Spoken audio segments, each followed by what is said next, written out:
vous savez, ADASEC intervient dans cette région il y a quelques années de cela.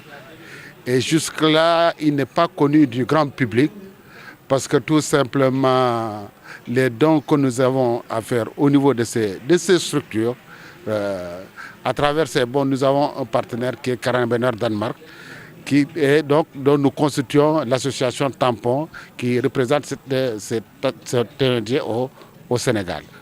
Pour une visibilité et une façon de travailler, il a fallu qu'on organise ces portes ouvertes pour partager notre système de travail et notre domaine d'intervention au niveau du Sénégal.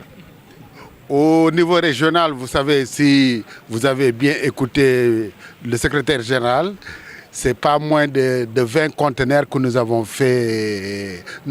offerts aux différentes structures scolaires comme sanitaires. Donc, si vous prenez une moyenne de 25 millions par conteneur, faites le calcul, vous trouverez vous-même le chiffre que ADASEC et son partenaire Karen Benner Danemark ont donné à la région de Ziguinchor. Pour les hôpitaux, le plus souvent, c'est des lits, c'est du matériel consommable, comme ils le disent dans leur jargon. Et c'est beaucoup d'autres matériels que nous recevons du partenaire danois et qui sont utilisés dans ces centres de santé ou ces hôpitaux. Et particulièrement à l'hôpital régional, nous avons eu à les gratifier de beaucoup de matériel pour vraiment renforcer leur unité de radiologie. Bon, au niveau de la commune, nous avons doté 2 écoles. Une école élémentaire qui est Joseph Koulaye Sagna.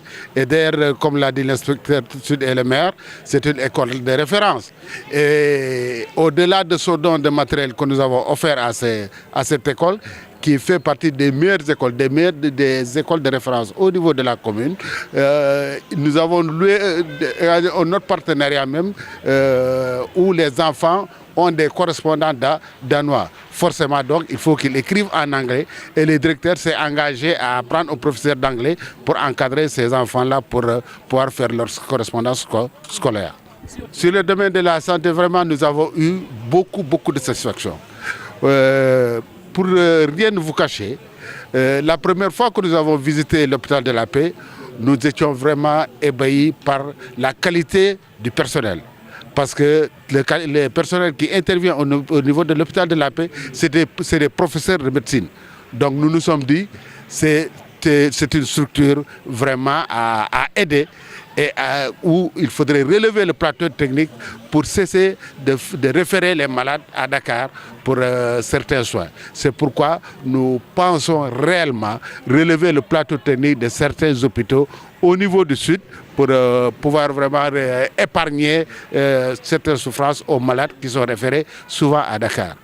Permettez-moi d'abord, pour les difficultés, permettez-moi de revenir sur un aspect. Parce que c'est l'un des objectifs d'ailleurs de ces portes ouvertes.